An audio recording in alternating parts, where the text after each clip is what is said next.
7वां practice set है। इससे पहले जिन्होंने 6 प्रैक्टिस सेट नहीं देखे हैं वो देख लेना। तो चलो शुरू करते हैं। तो पहला क्वेश्चन है आपके पास, ये देखियो हिंदी के क्वेश्चन होंगे इसमें, गढ़वाली कुमाऊनी भाषा के होंगे, जीके के क्वेश्चन होंगे इसमें, और आपका रीजनिंग के क्वेश्चन और करंट अफेयर्स के भी होंगे। तो पहला क्वेश्चन है, कुमाऊनी भाषा के शब्दों के अर्थ का सही मिलान कीजिए। मतलब कुमाऊनी भाषा के जो ये शब्द है इनको क्या कहा जाता है, सही मिलान करना। देखो ऊपर, ऊपर का मतलब होता है मल, कुमाऊनी भाषा में ऊपर के लिए मल बोलता है, नीचे के लिए तल बोलते हैं, है ना। छोटा के लिए बोलते हैं नान, छोटा के लिए नान बोलते हैं, और जो बड़ा होता है बड़े के लिए ठुल बोलते हैं कुमाऊनी भाषा में, और बाजू के लिए बोलते हैं पिता, है ना। जो पिता होता है उसको बाजू बोलते हैं कुमाऊनी भाषा में, जो बड़ा होता है उसको ठुल बोलते हैं, और जो छोटा होता है उसको मल, और नान को क्या बोलते हैं आपका, जो मतलब छोटा होता है उसको नान बोलता है, जो मल होता है वो ऊपर के लिए बोलता है। तो इसका मतलब क्या हुआ कि पहले का दूसरा, पहले का दूसरा, दूसरे का पहला, तीसरे का चौथा, चौथे का तीसरा। तो ये आपका सी वाला सही आंसर होगा। चलो अगला क्वेश्चन देखते हैं। आज ज्यादा टाइम नहीं लेंगे, फटाफट सॉल्व करेंगे क्वेश्चन को, है ना, ताकि आपका जो है नेट की भी बचत हो जाए। इनमें से कौन सा कथन सही है, दुनिया के सभी नाम संज्ञा होते हैं जो दृश्य और अदृश्य रूप में हो सकते हैं। तो दुनिया के सभी नाम भाई संज्ञा होते हैं और दृश्य और अदृश्य रूप में। जो दृश्य संज्ञाएं होती है जिनको हम देख सकते हैं और छू सकते हैं, और जो अदृश्य होती है जैसे मतलब भाव होता है हमारे दिमाग में, अदृश्य होता है। ये सही है। दूसरा पॉइंट है, यथार्थवाचक संज्ञा के दो भेद होते हैं। जो यथार्थवाचक संज्ञा होती है उसके दो भेद होते हैं। जैसे यथार्थवाचक संज्ञा होती है जो दृश्य रूप में होती है, जिनको हम छू सकते हैं। जो दृश्य रूप में जो संज्ञा मिलती है वही यथार्थवाचक संज्ञा होती है, वही यथार्थवाचक संज्ञा होती है। और जो अदृश्य रूप में होती है वो कौन सी होती है, भाववाचक संज्ञा होती है। अगर हम इसमें देखें यथार्थवाचक संज्ञा को, तो यथार्थवाचक संज्ञा में आपके क्या आते हैं, जैसे आपके व्यक्तिवाचक संज्ञा होती है, व्यक्तिवाचक संज्ञा आएगी, और जातिवाचक संज्ञा, ये दोनों संज्ञाएं जो आपकी यथार्थवाचक में आती है, और जो भाववाचक संज्ञा ये हो गई आपकी, है ना। तो यथार्थवाचक संज्ञा के दो भेद होते हैं, एक व्यक्तिवाचक और एक जातिवाचक। रही बात आपकी द्रव्यवाचक संज्ञा और समूहवाचक संज्ञा को, तो द्रव्यवाचक और समूहवाचक संज्ञा को जो है जातिवाचक संज्ञा में ही क्या है गिना जाता है। तो यथार्थवाचक संज्ञा के दो भेद होते हैं, तो ये भी आपका सही है। मुख्य रूप से संज्ञा के तीन भेद होते हैं। तो मुख्य रूप से संज्ञा के तीन भेद होते हैं, एक होता है व्यक्तिवाचक संज्ञा, एक है जातिवाचक और एक है भाववाचक। तो ये सारे के सारे सही है। तो केवल पहला, दूसरा, तीसरा, तीनों के तीनों क्या है, सही है। तो इसका आंसर डी हो जाएगा, है ना। अगला क्वेश्चन देखते हैं, इनमें से किसमें जातिवाचक संज्ञा है। जातिवाचक संज्ञा, देखो एक चीज ध्यान रखना, मेहरबानियां, कुर्बानियां, जवानियां, आप सोच रहे होंगे कि ये भाववाचक संज्ञा, ये सब के सब जो है जातिवाचक संज्ञा ही है। क्यों, थोड़ा सा समझना बात को, कि जब भी जैसे हमारा क्या, हमने लिखा मेहरबान, हमने लिखा क्या मेहरबान, हमने लिखा कुर्बान, हमने क्या लिखा कुर्बान, और हमने लिखा जवान, है ना। ये सारे के सारे जो है क्या है, भाववाचक संज्ञा है। ये सारी की सारी क्या है, भाववाचक संज्ञा है। लेकिन जब भी किसी भाववाचक संज्ञा को जो है एक वचन से बहुवचन में बना दिया जाता है, तो वो हमेशा जातिवाचक संज्ञा में कन्वर्ट हो जाती है। बिल्कुल इंपॉर्टेंट पॉइंट है। तो इसलिए मेहरबान का मेहरबानियां बना दिया तो ये भाववाचक नहीं रह गई, क्या रह गई, जातिवाचक। कुर्बान का कुर्बानियां कर दिया तो ये भी क्या हो गई, जातिवाचक होगी। और जवान भी आपका भाववाचक, लेकिन जवान का जवानियां बना दिया तो ये भी आपकी क्या होगी, जातिवाचक होगी। तो सभी के सभी क्या हो जाएगी, जातिवाचक हो जाएगी। तो डी इसका सही आंसर है। अगला क्वेश्चन, इनमें से कौन सा एक उपदेशात्मक पहाड़ी गीत है। उपदेशात्मक पहाड़ी गीत, देखो भाई क्या है, यहाँ पे देखना आप लोग, पट गीत। जो पट गीत होता है वो उपदेशात्मक पहाड़ी गीत है। अगर हम चूरा गीत की बात करें तो चूरा गीत उपदेशात्मक गीत नहीं है, क्योंकि इसको जो है क्या है कि जो भेड़ चुगाने वाले बुजुर्ग लोग होते हैं वो क्या है कि जवान लोगों को या कम उम्र के लोगों के चरवाहों को जो है एक हिसाब से सिखाने के लिए ये गीत जो है गाते हैं। और जो जागर गीत है, आपको पता होगा जागर गीत देवी देवताओं को या महापुरुष जो होता है हमारे पुराने, जिनको देवी देवताओं की तरफ पूजते हैं, तो उनके ऊपर जो है गाए जाते हैं। चौपती गीत जो है आपका एक मिलन या श्रृंगार वाला गीत है, जो मतलब बहुत सारे मतलब समूह में जो है गाया जाता है। तो चौपती गीत भी आपका क्या है, उपदेशात्मक गीत नहीं, तो पट गीत ही उपदेशात्मक गीत है। तो ए इसका सही आंसर हो जाएगा। अगला क्वेश्चन है, पंच भी प्रपंची हवेगिनी, पंच भी प्रपंची हवेगिनी पहाड़ी मुहावरे का अर्थ होगा। तो इस पहाड़ी मुहावरे का इसका मतलब क्या है कि जो पंच है वो पंच जो है क्या है, पंच भी प्रपंची होगी, जो पंच है वो भी आगे प्रपंची हो गया। मतलब कुल मिला के जो न्याय करने वाला होता है वही पंच होता है, और वही प्रपंच हो गया, तो मतलब वही क्या है, उसी ने गलत काम किया, न्याय करने वाले नहीं, तो क्या हो जाएगा, न्याय करने वाला ही बेईमान। तो इसका सी जो है सही होगा। हिंदी में अल्प प्राण वर्णों की संख्या कितनी होती है, तो देखो भाई हिंदी में जो अल्प प्राण होते हैं, आप लोगों ने देखा होगा, जो हिंदी वर्णमाला का वर्ग होता है, जैसे क से लेकर म तक, तो हिंदी वर्णमाला के वर्ग में जो है, हिंदी वर्णमाला के वर्ग का जो पहला, तीसरा और पांचवा वर्ण होता है, वो सारे के सारे क्या होता है, अल्प प्राण होता है ना। तो ये क्या कहते हैं, आपके जो है 5 होते हैं, 5 वर्ण जो है एक लाइन में होते हैं, तो 5 दिया 15, तो 15 तो हो गए आपके जो है हिंदी वर्णमाला के वर्ग में। इसके अलावा जो है जितने भी स्वर होते हैं, स्वर कितने होते हैं आपके पास, 11 स्वर होते हैं, तो 11 के 11 स्वर भी आपके क्या हो जाएंगे, 11 के 11 स्वर भी आपके क्या हो जाएंगे, अल्प प्राण हो जाएंगे। इसके अलावा अंतस्थ व्यंजन होते हैं, अंतस्थ व्यंजन य, र, ल और व, ये भी आपके क्या होते हैं, अल्प प्राण होते हैं। तो 15 ये हो गए, 15 और 11 हो गए 26, और 26 और 4 हो गए 30, तो इसका आंसर क्या हो जाएगा, ये 30 इसका बिल्कुल सही आंसर हो जाएगा। अगला क्वेश्चन देखते हैं। माँ ने बच्चे को वस्त्र पहनाए, माँ ने बच्चे को वस्त्र पहनाए वाक्य में कौन सा कारक होगा, तो माँ ने बच्चों, जब किसी के लिए कुछ दिया जाता है या किसी के लिए कुछ किया जाता है तो संप्रदान कारक होता है। तो यहाँ बच्चे के लिए कुछ किया जा रहा है, मतलब बच्चे के लिए जो है माँ क्या करे, वस्त्र पहना रही है, तो ये संप्रदान कारक हो जाएगा, तो डी इसका सही आंसर हो जाएगा। अगला क्वेश्चन देखना, अगला क्वेश्चन है,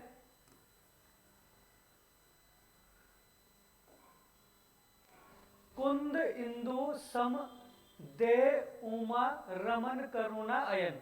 तो देखो भाई क्या है कि जहां पर उपमेय की उपमान से तुलना की जाती है वहां पे क्या होता है, उपमा अलंकार होता है, और उपमेय की उपमान से जहां तुलना होती है वहां पे जो वाचक शब्द होते हैं वो क्या होते हैं, सा, से, सी, सो, सम, ऐसे शब्द जहां पे भी दिखेंगे ना, आप समझ जाना कि वहां पे कौन सा अलंकार हो जाएगा, उपमा अलंकार हो जाएगा। तो यहाँ पे देखना सम शब्द आया तो आप सीधे जो उपमा अलंकार इसका आंसर लगा सकते हो, ठीक है ना। अगला क्वेश्चन है, लिखावट शब्द में कौन सा प्रत्यय प्रयुक्त हुआ है। देखो भाई लिखावट शब्द में कौन सा प्रत्यय प्रयुक्त हुआ है, अगर किसी शब्द के अंत में अगर कोई ऐसा शब्द होता है जो संज्ञा, जो आपका संज्ञा, सर्वनाम या विशेषण होते हैं, इनके अंत में जो प्रत्यय लगते हैं उन प्रत्यय को बोलते हैं तद्धित प्रत्यय। लेकिन जो प्रत्यय जो धातु या क्रियाओं के अंत में लगते हैं उनको क्या कहते हैं, कृत प्रत्यय कहते हैं। अगर यहाँ पर लिखावट की बात करें हम, तो लिखावट को देखना आपको कैसे जो है प्रत्यय का पता चलता है कि कृत प्रत्यय होगा या तद्धित प्रत्यय होगा। जैसे लिखावट हमने शब्द लिखा, लिखावट किससे बना हुआ है, लिखावट बनना है लिख से, लिख धातु से बना है, या आप जो है इसको लिखावट जो है लिख प्लस आवट है ना, लिख प्लस क्या हो जाएगा इसमें प्रत्यय आवट। ये भी पूछ सकता है कि लिखावट में कौन सा प्रत्यय है, आवट प्रत्यय। तो जो लिख है वो एक धातु है, या फिर आप लिख सो बोल सकते हो कि लिखना जो होता है वो क्या होता है, लिखना एक क्रिया होती है ना। तो जो आपके क्रियाओं के अंत में लगते हैं या धातुओं के अंत में लगते हैं वो कृत प्रत्यय होते हैं। तो क्रिया के अंत में लग रहा है, लिख के अंत में लग रहा है, तो क्या हो जाएगा, कृत प्रत्यय। तो ए इसका सही आंसर हो जाएगा। अगला क्वेश्चन देखो जरा, उप उपसर्ग का अर्थ है, उप उपसर्ग, उप का मतलब जैसा आप लोगों ने कहा उप प्रधान, उपाध्यक्ष, तो इसमें सब में उप प्रत्यय उप उपसर्ग होता है। तो उप मतलब जो पास होता है या फिर उसका सहायक होता है ना, जब वो नहीं होगा तो उसके जगह आएगा। तो उप का मतलब क्या होता है, पास या सहायक। तो इसका आंसर क्या हो जाएगा, ए और बी दोनों हो जाएंगे, है ना। अगला क्वेश्चन है, इनमें से कौन सा पर्यायवाची शब्द अपने पर्यायवाची शब्द से सही सुमेलित नहीं है। कौन सा शब्द मतलब अपने पर्यायवाची शब्द से सुमेलित नहीं है। जैसे यहाँ पे लिखा है उत्कृष्ट, है ना, एक लिखा है यहाँ पे क्या, उत्कृष्ट। तो उत्कृष्ट का पर्यायवाची उत्तम होता है, तो उत्कृष्ट को ही उत्तम बोलते हैं। पर्यायवाची क्या होता है, जो उसके जैसे अर्थ देने वाले होते हैं। तो उत्तम ये क्या कहते हैं, उसके जैसा है। उत्कोच का मतलब देखो तो उत्कोच का मतलब होता है घूस या रिश्वत देना, तो ये भी सही है, इसका पर्यायवाची है। ऋषि का मतलब धूम, ये धूम का मतलब क्या होता है, धुंध होता है, धुंध। धुंध का मतलब क्या होता है, धुंध। और जबकि ऋषि का मतलब क्या होता है, ऋषि का मतलब होता है ज्ञानी पुरुष, ज्ञानी पुरुष होता है ना। और अगर आप उपाय का मतलब देखो, उपाय का मतलब क्या होता है, युक्ति या कोई मतलब वो ढूंढना, किसी का वो ऑप्शन ढूंढना ना, युक्ति का मतलब, उपाय का मतलब युक्ति है। तो आपका जो है यही गलत है। तो वो कह रहा है कि कौन सा जो है मतलब सुमेलित नहीं है, जो पर्यायवाची है, तो सी इसका आंसर हो जाएगा। अगला क्वेश्चन देखते हैं, इति इति शब्द का अर्थ है, तो देखो एक है आपका इति, एक है इति, तो एक इति है एक इति है। तो जो इति होता है इसका अर्थ होता है भाई समाप्त होना या खत्म हो जाना, है ना। इति का मतलब क्या होता है, ये वाला जो इति होता है जिसमें छोटी है, इसका मतलब क्या होता है समाप्त होना या अंत होना या खत्म हो जाना। जबकि विघ्न का क्या कहते हैं, जो बड़ी ई है इति का मतलब होता है विघ्न होना है, क्या कहते हैं बाधा आना या विघ्न होना। तो इसका सी सही हो जाएगा। इसका दोनों का जो अर्थ है आपको पहले का पहला अर्थ लगाना है, दूसरे का दूसरा अर्थ लगाना है। अगला है गढ़वाली वाक्य कहेड़ी माँ गाड़ी साजी चलोण। वो कह रहा है कि यहाँ पे इसका मतलब इसमें बोल रहा हूँ कि कहेड़ी शब्द का अर्थ क्या है। जो ये वाक्य, इस वाक्य में कहेड़ी शब्द का अर्थ क्या है गढ़वाली शब्द में, है ना। तो जो कहेड़ी होता है ना, कहेड़ी का मतलब क्या होता है, धुंध होता है।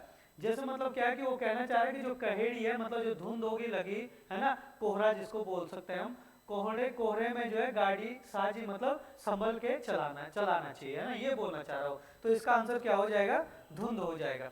अगला क्वेश्चन है अप्सरा नामक उपन्यास के लेखक कौन है। तो जो अप्सरा उपन्यास है भाई ये सूर्यकांत त्रिपाठी निराला का है। तो याद रखना इंपॉर्टेंट जो है ये है, एक यात्रा के दौरान जो है सूर्यकांत त्रिपाठी निराला एक यात्रा का वो दिया गया, तो एक अप्सरा से मुलाकात होती है, कुछ इस टाइप का जो है ये उपन्यास है। तो बहुत महत्वपूर्ण है, कई बार एग्जाम में पहले भी आ चुका है। तो ये अप्सरा का सूर्यकांत त्रिपाठी निराला।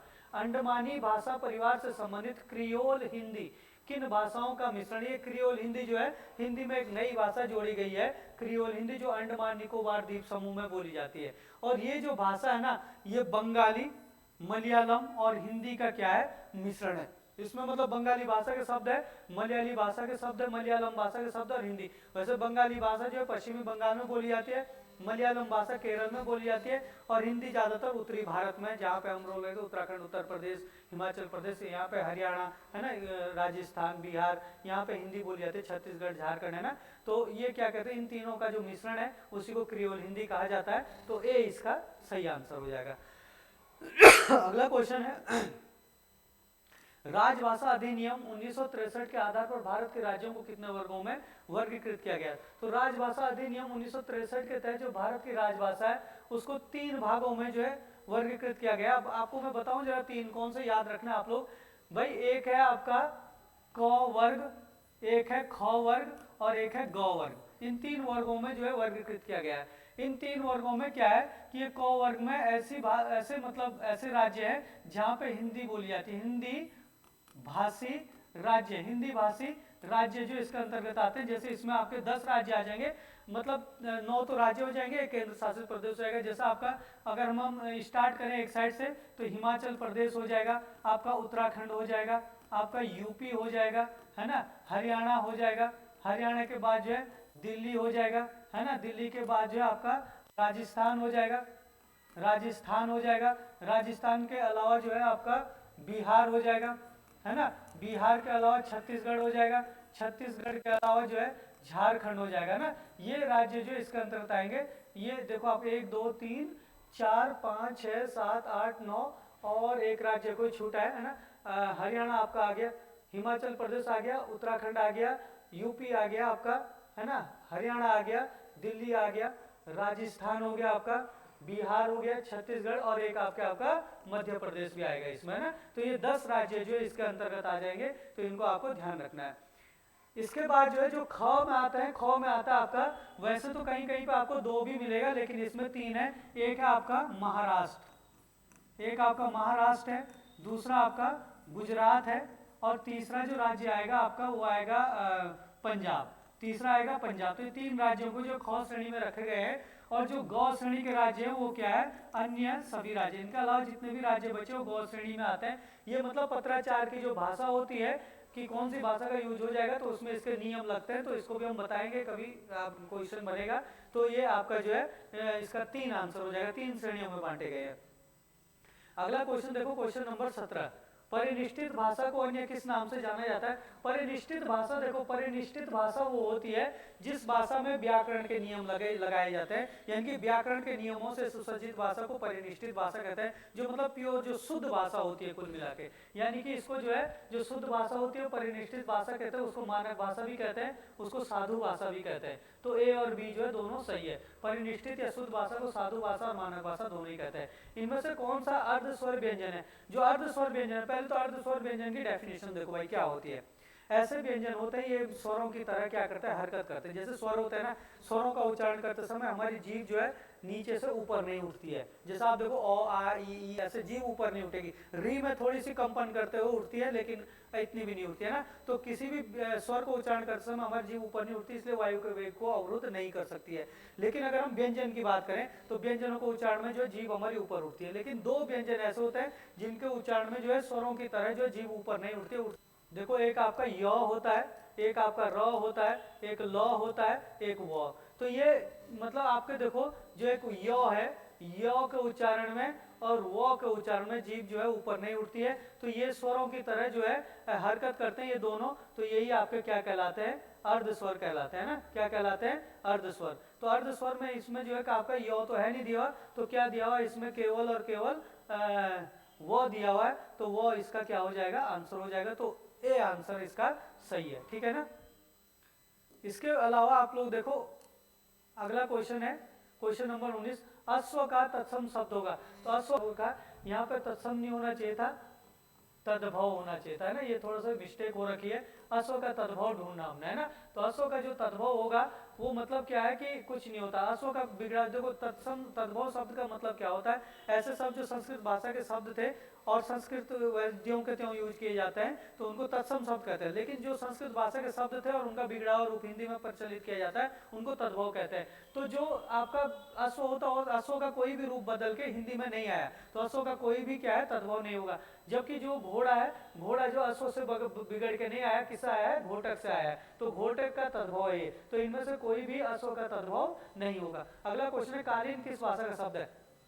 तो देखो भाई मैंने अरबी भाषा के शब्दों के लिए, फारसी भाषा के शब्दों के लिए और तुर्की भाषा के शब्दों के लिए जो है कहानियां बताई है। इसके अलावा पुर्तगाली भाषा के लिए भी शब्दों की कहानियां बताई है। तो जो कहानियां हमने यूट्यूब ग्रुप में भी, यूट्यूब में भी डाली है, तो आप देख सकते हो उसको। और बाकी अगर किसी को क्लास ज्वाइन करनी है तो आप क्लास भी ज्वाइन कर सकते हो आरसी एकेडमी में। तो इसी तरीके से क्लास भी चलती है, ऐसे ही टॉपिक रहेंगे। गढ़वाली कुमाऊनी भाषाओं को भी पढ़ाया जा रहा है साथ में, और कल्चर भी पढ़ाया जा रहा है, और बाकी जो इसी तरीके से आपकी हिंदी ग्रामर भी चलेगी। तो जो कालीन शब्द है इसके लिए भी हमने कहानी सुनाई थी कि तुर्की के एक बीबी की लाश कालीन में लिपटी थी, है ना। कुर्ता पहने हुए एक तुर्की के बीबी की लाश कालीन में लिपटी थी, है ना। उसकी हत्या कलंगी नामक लफंगे चमचे ने की थी, है ना। ऐसे ऐसे करके जो है कहानी सुनाई थी। तो ये कालीन शब्द, तुर्की के बीबी की लाश एक कालीन में लिपटी। तो तुर्की के बीबी की लाश तो मतलब ये तुर्की भाषा का शब्द है ना, ऐसे करके। अच्छा अगला क्वेश्चन है पंच केदार समूह किस भगवान को समर्पित है। तो भाई जो पंच केदार समूह है वो किस भगवान को समर्पित है,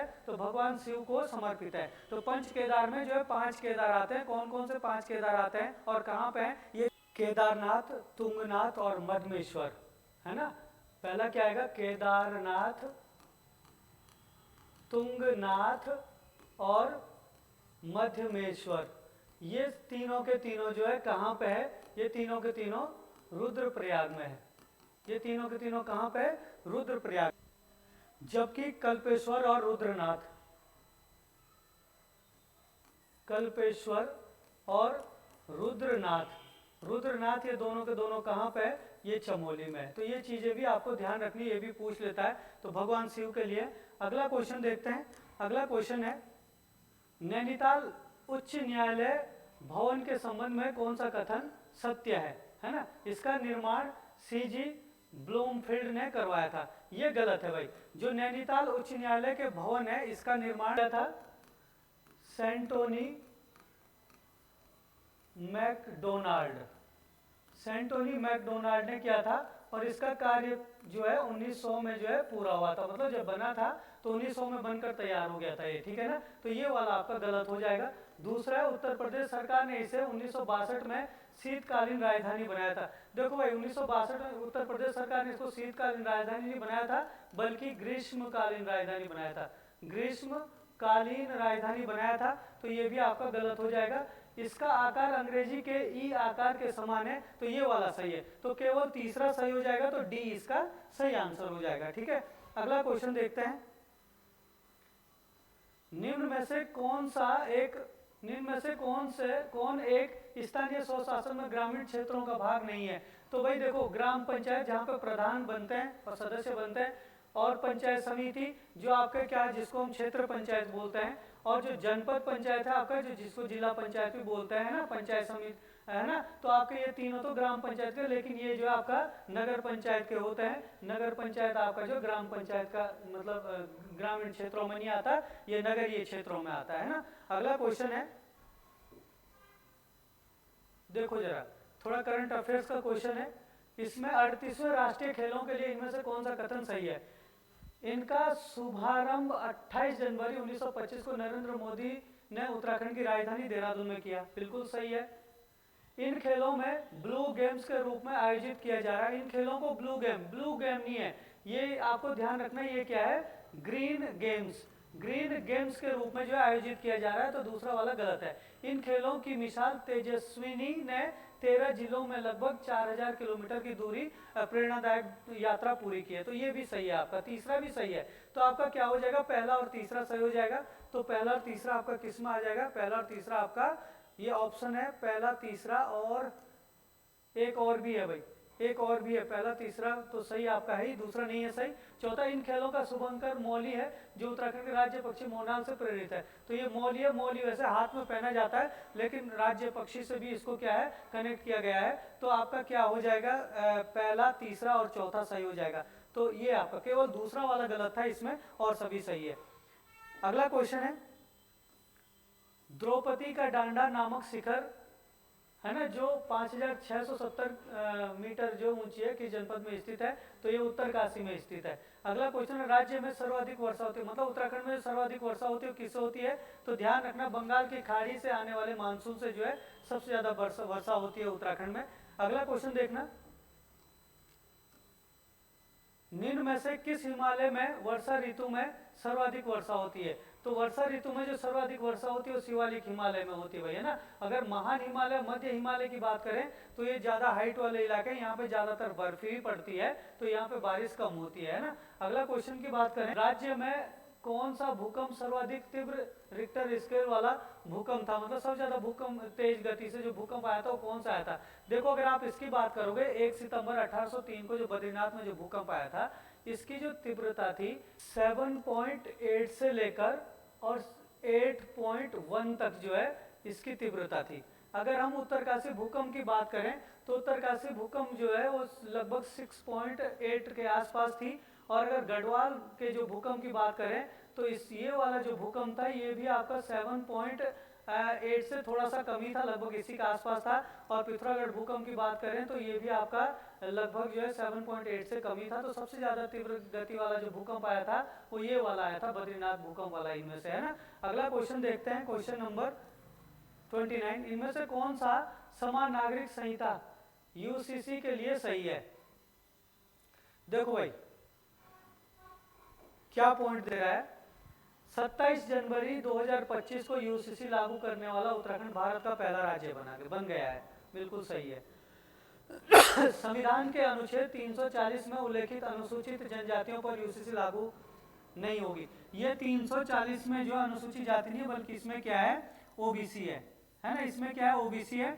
यहाँ पे 340 की जगह क्या होना चाहिए था, 342 में है आपका अनुसूचित जनजाति, यानी कि एसटी जो है 342 में है। तो ये वाला पॉइंट आपका क्या हो गया, गलत। यूसीसी में विवाह, तलाक, विरासत और लाइव इन रिलेशनशिप शामिल है, तो ये वाले आपका ये भी तीसरा भी सही है, तो पहला और तीसरा सही हो जाएगा, है ना। तो इसका आंसर क्या हो जाएगा, इसका आंसर हो जाएगा पहला और तीसरा, यानी कि सी वाला सही हो जाएगा। तो ये सी वाला सही आंसर है। अगला क्वेश्चन है, कुमाऊनी होली की शुरुआत हर साल के साथ होती है। तो कुमाऊनी होली की शुरुआत हर साल किसके साथ होती है? जरा कि जो कुमाऊनी होली है ना, ये इसके मतलब क्या होता है, तीन पार्ट में ये होली होती है, बैथिकी, खारी और महिंदा। एक से पहला स्टेप होता है वो बैथिकी होता है। और अगर आप देखोगे तो निर्वाण की होली जो है इसी बैथिकी को बोलते हैं। तो यही आपका क्या हो जाएगा, आपका आंसर हो जाएगा निर्वाण की होली, इसी को कहते हैं ना। अगला क्वेश्चन है, राज्य के कितने जिले उत्तर प्रदेश से सीमा बनाते हैं? तो राज्य के कितने जिले उत्तर प्रदेश से सीमा बनाते हैं? तो आप लोग देखना भाई, अगर हम उत्तराखंड के थोड़ा सा मैप की अगर बात करें, इस तरीके से उत्तराखंड का मैप जो है बना हुआ है, यहाँ पे आप लोग देखोगे इस तरीके से, ये ऐसे करके जो उत्तराखंड का मैप बना हुआ है ना, ऐसे करके यहाँ पे देखना आप लोग, यहाँ से आपका देहरादून है, देहरादून जो उत्तर प्रदेश से लगता है, यहाँ पे आपका हरिद्वार है जो उत्तर प्रदेश से लगता है, यहाँ पे पौड़ी है जो उत्तर प्रदेश से लगता है, यहाँ से नैनीताल है जो उत्तर प्रदेश से लगता है, और यहाँ पे आपका क्या हो जाएगा, उधम सिंह नगर जो है जो उत्तर प्रदेश से लगता है। तो कितना हो जाएगा, उधम सिंह नगर 1, नैनीताल 2, पौड़ी 3, हरिद्वार 4 और देहरादून 5। तो 5 जिले जो है क्या है, तब उत्तर प्रदेश की सीमा, उत्तर प्रदेश से सीमा बनाते हैं। अगला क्वेश्चन है, उत्तराखंड का कौन सा लोक नृत्य यूनेस्को की अमूर्त विरासत सूची में शामिल है? तो याद रखना भाई, ये जो है राममन है ना, इसको जो है कहीं पे राममन भी होता लिखा हुआ, और ये क्या है, कहाँ पे है, ये भी देख लो। ये जो है चमोली के सालूर डुंगरा, क्या है आपका, चमोली के सालूर डुंगरा, चमोली के सालूर डुंगरा गांव में जो है, कहाँ पे ये, चमोली में। ये भी ध्यान रखना, पूछ सकता है पेपर में। सालूर डुंगरा गांव में जो है ये एक हिसाब से क्या है, एक नृत्य है जो वहां पे ज्यादातर चलता है, चमोली के आसपास सालूर डुंगरा गांव में। और ये जो है 2009 में जो है इसे क्या किया गया था, यूनेस्को की विरासत में शामिल किया गया था।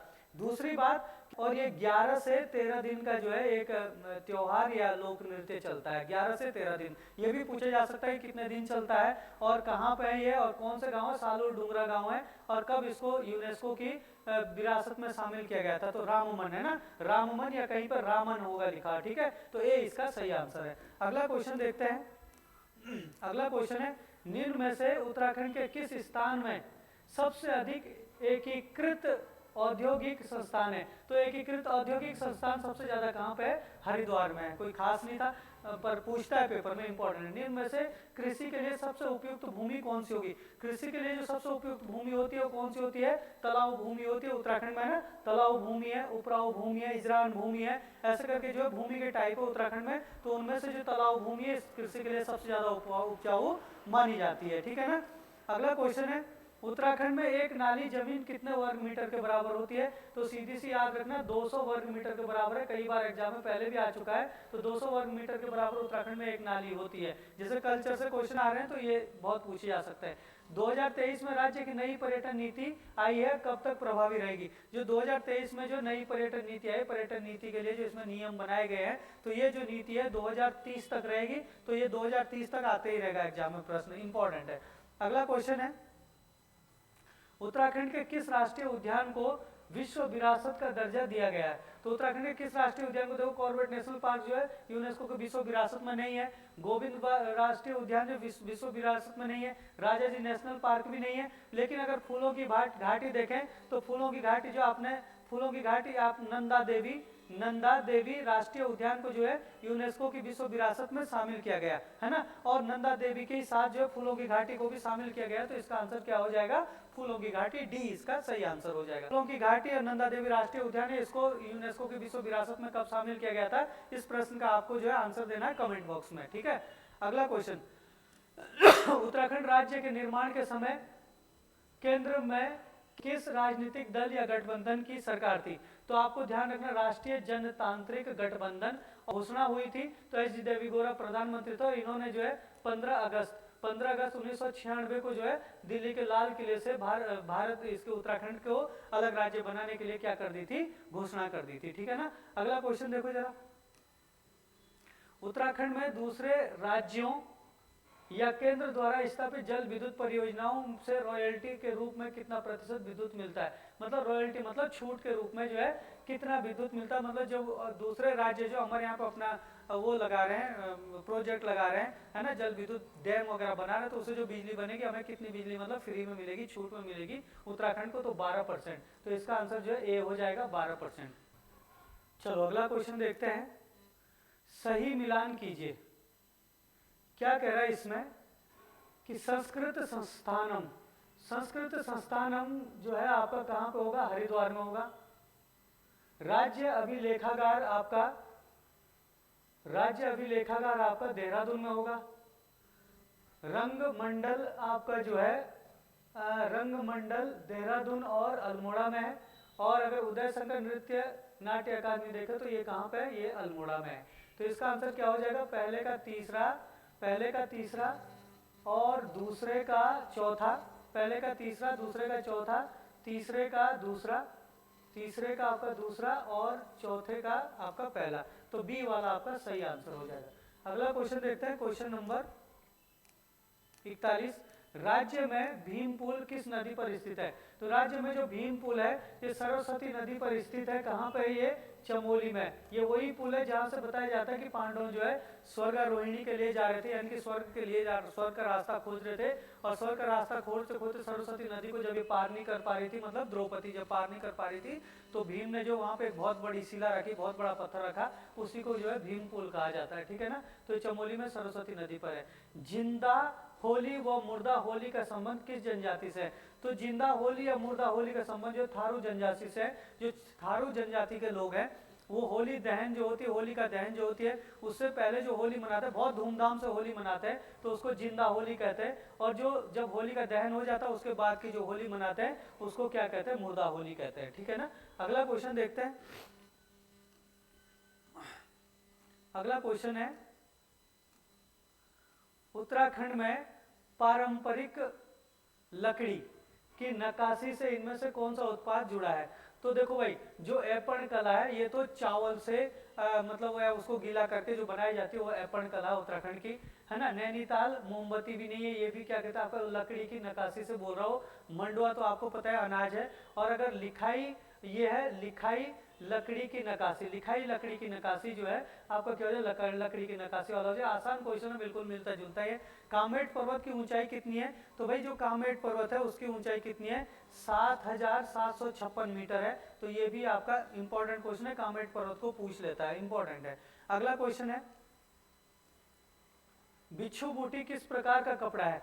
जो बिच्छू बूटी है ये किस प्रकार का कपड़ा है? हिमालयी बिच्छू बूटी के रेशों से बना हुआ कपड़ा है और काफी जो है अच्छा कपड़ा माना जाता है। अगला क्वेश्चन है, आसान क्वेश्चन है, कोई ज्यादा टफ क्वेश्चन है, लेकिन ऐसे क्वेश्चन एग्जाम में दिखेंगे। गुलाबराय मैदान कहाँ है? गुलाबराय मैदान कहाँ है जहाँ पशु व्यापार किया जाता है? तो जो गुलाबराय मैदान है वो रुद्रप्रयाग में, जहाँ पे पशुओं का जो है व्यापार किया जाता है, बहुत बड़ा मेला लगता है पशुओं का। यक्षों के निवास की पुष्टि जाखन देवी मंदिर से होती है। यक्षों के निवास की पुष्टि जाखन देवी मंदिर से होती है। यह मंदिर किस जनपद में स्थित है? तो ये जो जाखन देवी मंदिर है भाई ये अल्मोड़ा में है। जाखन देवी मंदिर कहाँ पे है? अल्मोड़ा में।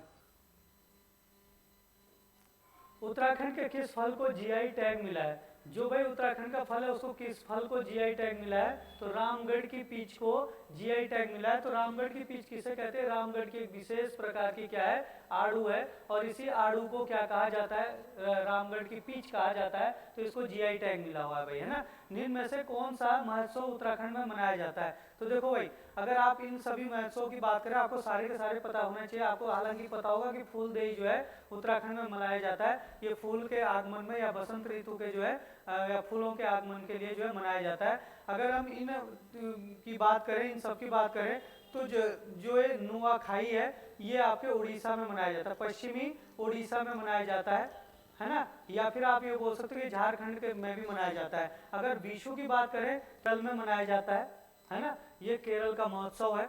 और जो ढोल यात्रा है ये आपकी पश्चिमी बंगाल, वेस्ट बंगाल की है, पश्चिम बंगाल की है। बाकी उत्तराखंड की क्या हो जाएगी? फूलदेई हो जाएगी, है ना। तो इंपॉर्टेंट है, इनको भी ध्यान रखना है, कभी भी जीके में पूछे जा सकता है, जनरल नॉलेज में। अगला क्वेश्चन है, इनमें से कौन सा पर्वत धौलीगंगा नदी के पास स्थित है? तो धौलीगंगा नदी के पास इसमें से कौन सा पर्वत स्थित है? तो आपको ध्यान रखना है, यहाँ पे धौलीगंगा नदी के पास जो है नंदा देवी है। लेकिन इसमें आपको एक चीज भी ध्यान रखना है, इसके जो पश्चिम में है, इसके पश्चिम में ऋषि गंगा है, इसके पश्चिम में क्या है? ऋषि गंगा है। और इसके पूर्व में क्या है? धौली गंगा है। तो इस तरीके से भी प्रश्न बन सकता है भाई, ठीक है ना। तो इनको भी ध्यान रखना है। तो धौली गंगा जो है कहाँ पे? नंदा देवी पर्वत पर। और अगर हम देखें तो जो नंदा देवी पर्वत है, यहाँ पे इस नंदा देवी पर्वत को जो है आनंद देवी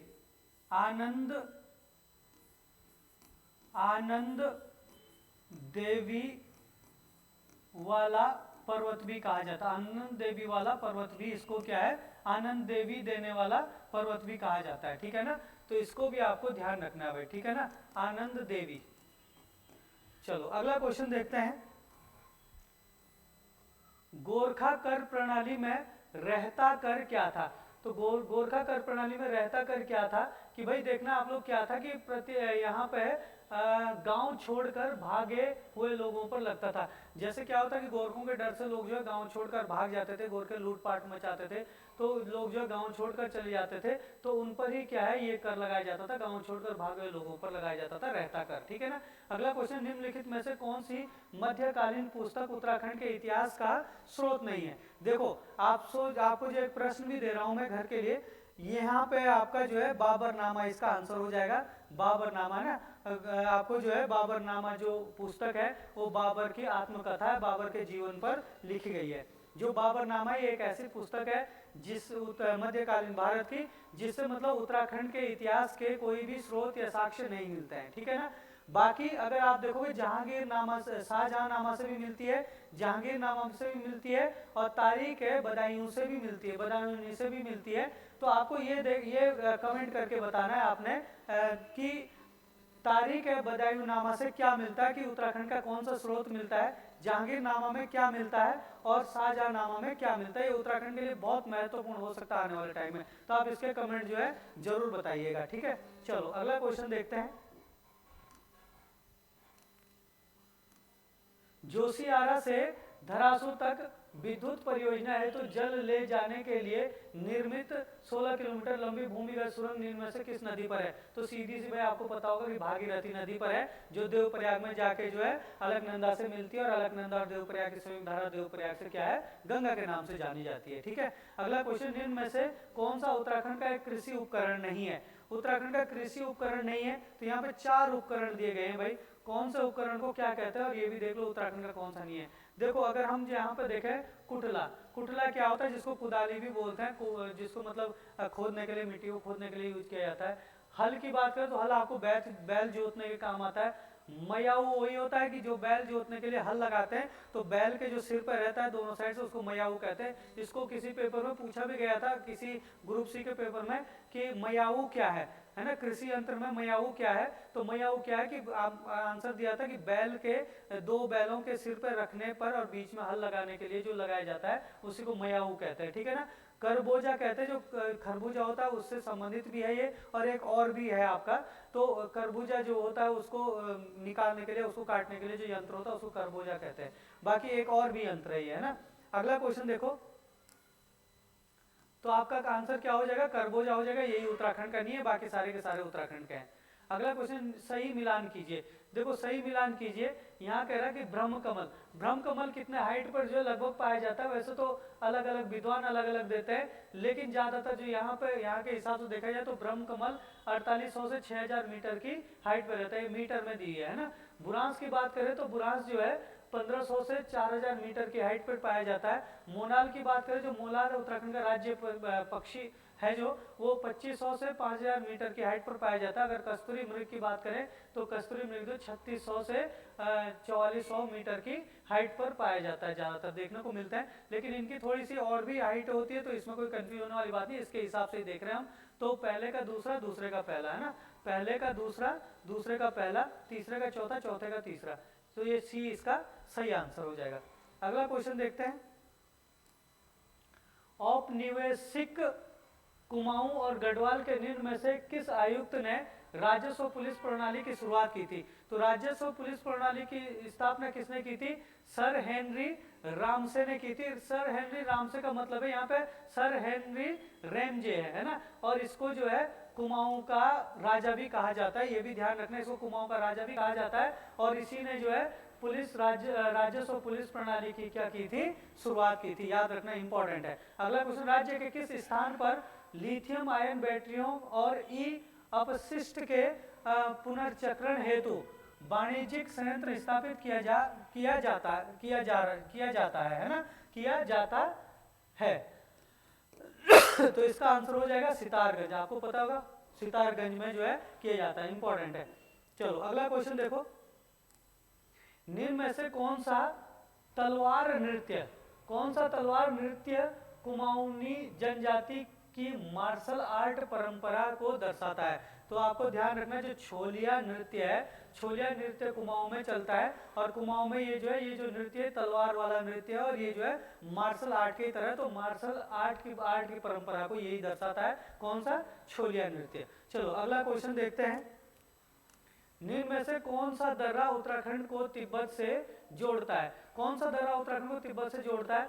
ये उत्तराखंड में है, ये गंगोत्री, जो गंगोत्री नेशनल पार्क है या गंगोत्री है, गंगोत्री के उत्तर में है, और गंगोत्री के उत्तर में, और आपको पता है कि वहां से क्या लगता है आपका, चीन या तिब्बत लगता है।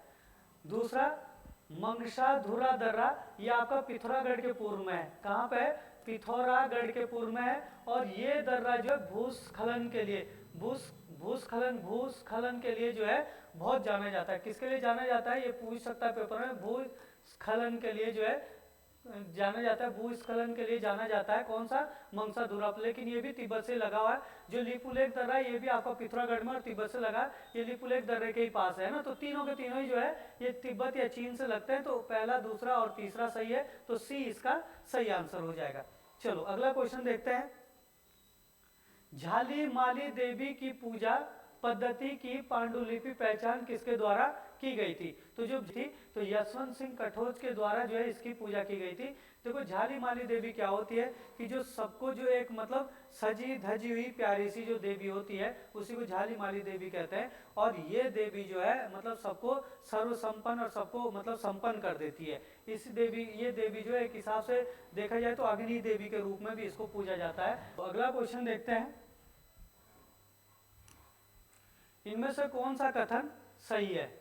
तो इनमें से कौन सा कथन सही है? लॉर्ड डलहौजी को अर्ल ऑफ डलहौजी के नाम से जाना जाता था। लॉर्ड डलहौजी का वास्तविक नाम जेम्स एंड्रयू रैमजे था। देखो लॉर्ड डलहौजी को अर्ल ऑफ डलहौजी के नाम से जाना जाता है, ये भी सही है। लॉर्ड डलहौजी का जो वास्तविक नाम है जेम्स एंड्रयू रैमजे है, ये भी सही है। लॉर्ड डलहौजी के कार्यकाल में ब्रिटिश राज की ग्रीष्मकालीन राजधानी शिमला को बनाया गया था। देखो लॉर्ड डलहौजी के काल में जो क्या कहते हैं ब्रिटिश सेना थी, सेना का क्या बनाया गया था? सेना का मुख्यालय बनाया गया था शिमला में। सेना का मुख्यालय बनाया गया था 1856 में, 1856 में बनाया गया था। जबकि जो ग्रीष्मकालीन राजधानी है, ग्रीष्मकालीन राजधानी बाद में बनाई गई थी शिमला को। ग्रीष्मकालीन राजधानी बनाई थी 1864 में बनाई गई थी, है ना। तो ये जो है इसके लॉर्ड डलहौजी के कार्यकाल में राजधानी नहीं बनाई थी, बल्कि क्या बनाया था? सेना का मुख्यालय बनाया था। तो ये तीसरा वाला सही हो जाएगा, केवल पहला और दूसरा सही है, तो ए इसका सही आंसर हो जाएगा। चलो अगला क्वेश्चन पे जाते हैं।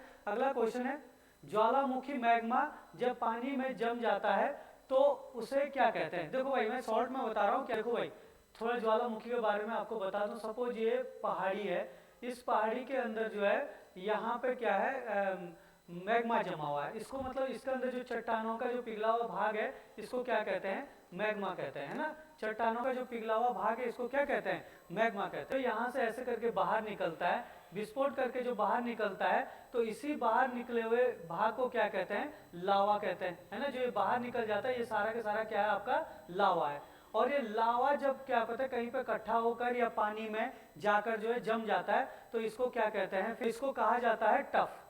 इसको क्या कहा जाता है?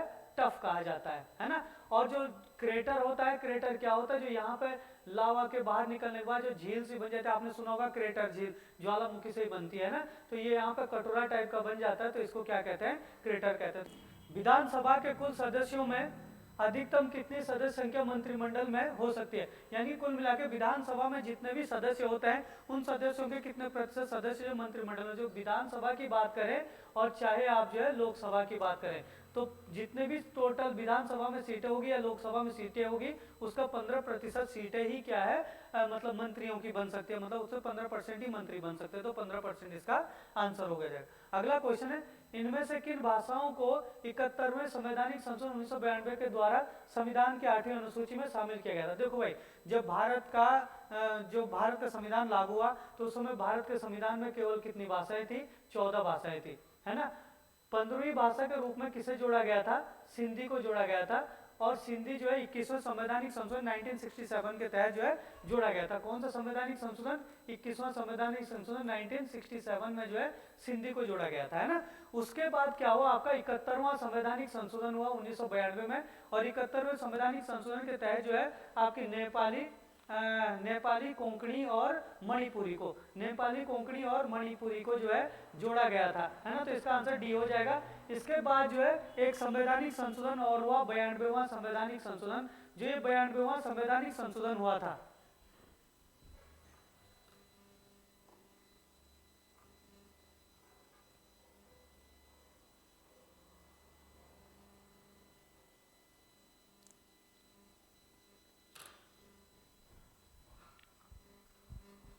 ये जो है 2003 में हुआ था, और 2003 में जब ये हुआ था तो इसके तहत जो है डोगरी,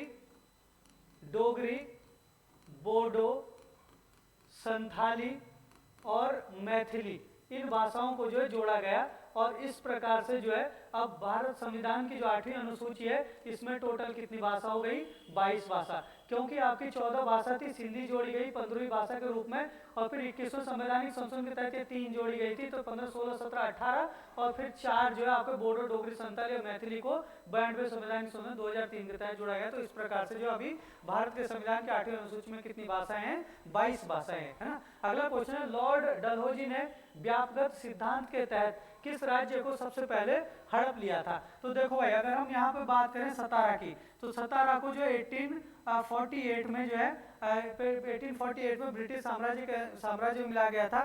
संबलपुर को जो है 1849 में मिलाया गया था। उदयपुर को जो है 1852 में मिलाया गया था, और जो झांसी है उसको 1853 में मिलाया गया था, है ना। तो ये जो इस तरीके से सबसे पहले क्या हो जाएगा? सतारा हो जाएगा। तो सतारा इसका सही आंसर है। अगला क्वेश्चन देखते हैं, धर्म सुधार आंदोलन का प्रवर्तक कौन था?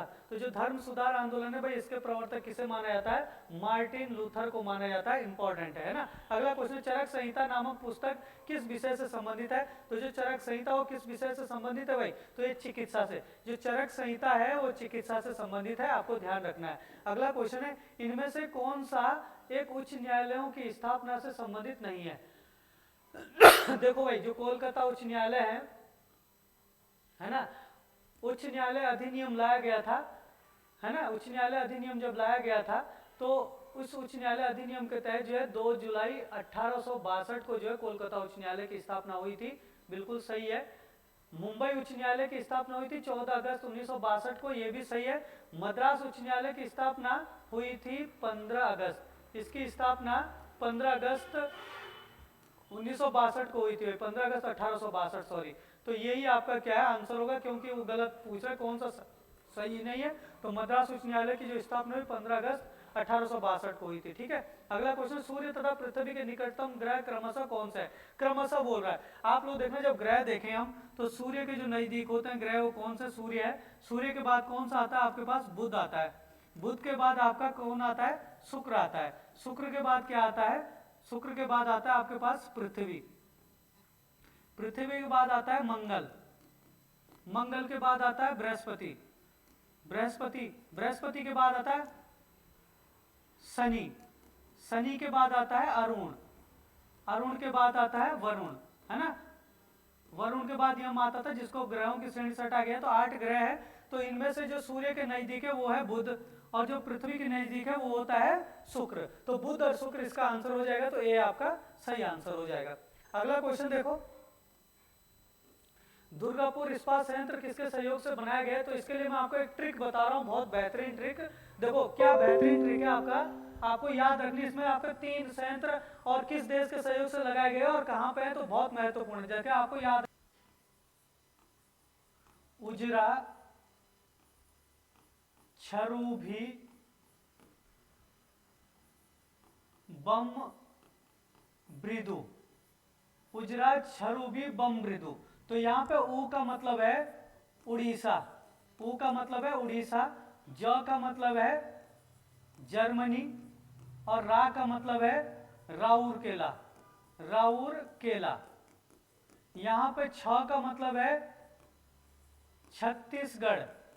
छ का मतलब छत्तीसगढ़। रू का मतलब है यहाँ पे रूस, रू का मतलब है रूस, और भी का मतलब है यहाँ पे भिलाई। भी का मतलब क्या है, भिलाई। यहाँ पे देखो ब का मतलब है बंगाल यानी कि पश्चिमी बंगाल, और बी का मतलब है यहाँ पे ब्रिटेन, ब्रिटेन, और दू का मतलब है यहाँ पे दुर्गापुर, दुर्गापुर। यहाँ पे देखो कहने का मतलब है कि जो उड़ीसा, जो क्या कहते हैं राउरकेला है, वो जर्मनी के सहयोग से लगाया गया है। कहाँ पे, उड़ीसा में। जो भिलाई इस्पात संयंत्र है वो रूस के सहयोग से लगाया गया है छत्तीसगढ़ में। जो दुर्गापुर संयंत्र है वो ब्रिटेन के सहयोग से लगाया गया है पश्चिमी बंगाल में। तो ट्रिक क्या, उजरा छरुबी बम मृदु। तो इसका आंसर क्या हो जाएगा, दुर्गापुर इस्पात संयंत्र किसके सहयोग से लगाया गया है, तो जो दुर्गापुर इस्पात संयंत्र है वो किसके सहयोग से लगाया गया है, तो ब्रिटेन के सहयोग से। तो सी इसका सही आंसर हो जाएगा, ठीक है ना। अगला क्वेश्चन देखते हैं। नीति आयोग के प्रथम अध्यक्ष कौन थे। भाई जो नीति आयोग है इसका गठन जो है कब हुआ था, 2015 में। नीति आयोग का गठन हुआ था 2015 में। और इसके जो पदेन अध्यक्ष होते हैं वो कौन होते हैं, भारत के प्रधानमंत्री। तो भारत के प्रधानमंत्री नरेंद्र मोदी तो उस समय तो ये इसके प्रथम अध्यक्ष थे। और अरविंद पनगड़िया को याद रखना, ये इसके क्या थे, प्रथम उपाध्यक्ष। इस समय उपाध्यक्ष कौन थे, प्रथम उपाध्यक्ष अरविंद पनगड़िया थे। तो याद रखना भाई, है ना। अभी भी जो इसके अध्यक्ष होंगे वो कौन होंगे, नरेंद्र मोदी, क्योंकि अभी भी अध्यक्ष नरेंद्र मोदी है। और उपाध्यक्ष भी बहुत पूछा जाता है, तो याद रखना। 1857 की क्रांति में बरेली से विद्रोह किसने किया था। देखो भाई 1857 की क्रांति के दौरान जो बरेली से विद्रोह किया था वो किसने किया था, खान बहादुर खान ने किया था। लेकिन आपको इनके बारे में भी पता होना चाहिए कि वीर कुंवर सिंह, ये कुंवर सिंह थे, इन्होंने कहां से किया था, या तो आरा लिख देगा या फिर जगदीशपुर लिख देगा, है ना, जगदीशपुर। और या फिर जगदीशपुर के अलावा आपके पास क्या लिख सकता है, बिहार, है ना, ये बिहार वाला एरिया पड़ता था। मौलवी अहमदुल्ला शाह ने जो है 1857 की क्रांति का नेतृत्व कहां से किया था, उन्होंने किया था फैजाबाद से, फैजाबाद से किया था। जो मौलवी अहमदुल्ला शाह है इनको डंका शाह के नाम से भी जाना जाता है। भाई अंग्रेज जो है सबसे ज्यादा इनसे डरते थे, और अंग्रेजों का सबसे बड़ा दुश्मन ये भी आता। 1857 क्रांति के दौरान अंग्रेजों का सबसे बड़ा दुश्मन कौन था, मौलवी अहमदुल्ला शाह था। ये ढोल बजा बजा कर जो 1857 की क्रांति के लिए लोगों को प्रेरित करते थे, और शहर शहर में जा जाकर प्रेरित करते थे। इसीलिए इनको 1857 की क्रांति का लाइट हाउस भी कहा जाता है, और इनको डंका शाह के नाम से भी जाना जाता है, या ढोल वाला मौलवी के नाम से भी इनको जाना जाता है। मौलवी अहमदुल्ला शाह फैजाबाद से 1857 की क्रांति का नेतृत्व किया था। और जो नाना साहब, नाना साहब को ढोंतू पंत भी, ढोंतू पंत के नाम से भी जाना जाता है, और इन्होंने जो है कानपुर से 1857 की क्रांति का नेतृत्व किया था, है ना। तो चलो बाकियों को भी देख लेना आप लोग। इसके अलावा देखो अगला,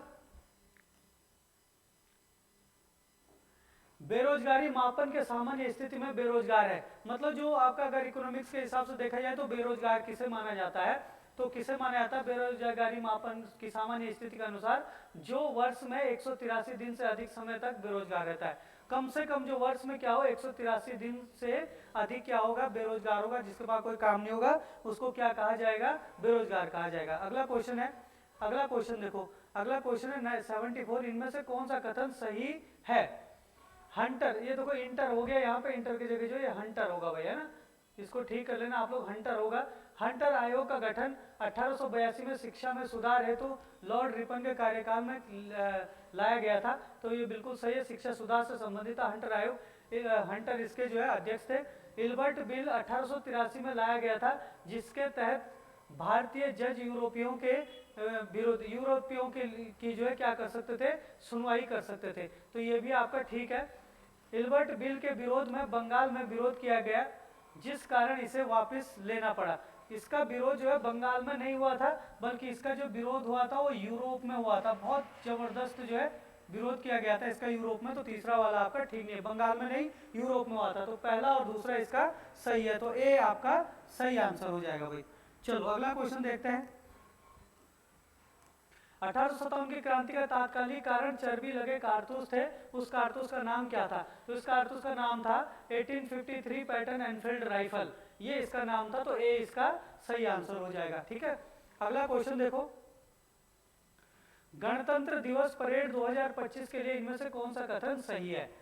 उत्तर प्रदेश महाकुंभ 2025 की झांकी में ने प्रथम स्थान प्राप्त किया। बिल्कुल सही है भाई, उत्तर प्रदेश की जो झांकी थी कुंभ से संबंधित उसने प्रथम स्थान प्राप्त किया भाई, है ना, 2025 के परेड में गणतंत्र दिवस में। आंध्र प्रदेश के लिए एटिकोप्पा बोमालू की झांकी ने दूसरा स्थान और 14 देवी देवताओं की पूजा वाली त्रिपुरा की झांकी ने तृतीय स्थान प्राप्त किया।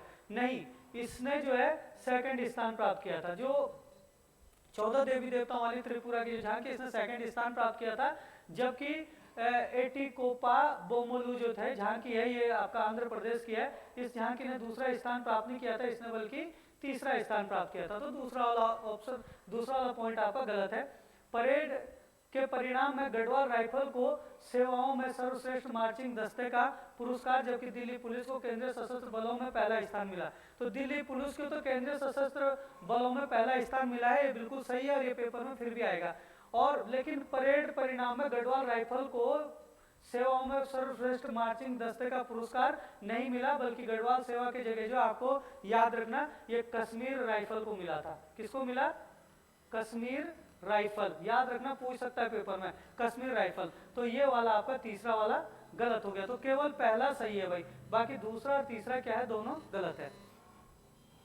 चलो अगला क्वेश्चन है यहाँ पे, NVS-02 उपग्रह किस उद्देश्य के लिए लॉन्च किया गया है? तो याद रखना ये satellite navigation system, satellite navigation, satellite से संबंधित है भाई, है ना, तो सैटेलाइट नेविगेशन सिस्टम बहुत महत्वपूर्ण है। अगला क्वेश्चन है, यूरोड्रोन कार्यक्रम किन देशों की संयुक्त पहल है? तो ये भाई यूरोड्रोन कार्यक्रम जो है किन देशों की संयुक्त पहल है? तो इसमें जो है आपका कौन कौन है? जर्मनी है, फ्रांस है, इटली और स्पेन है।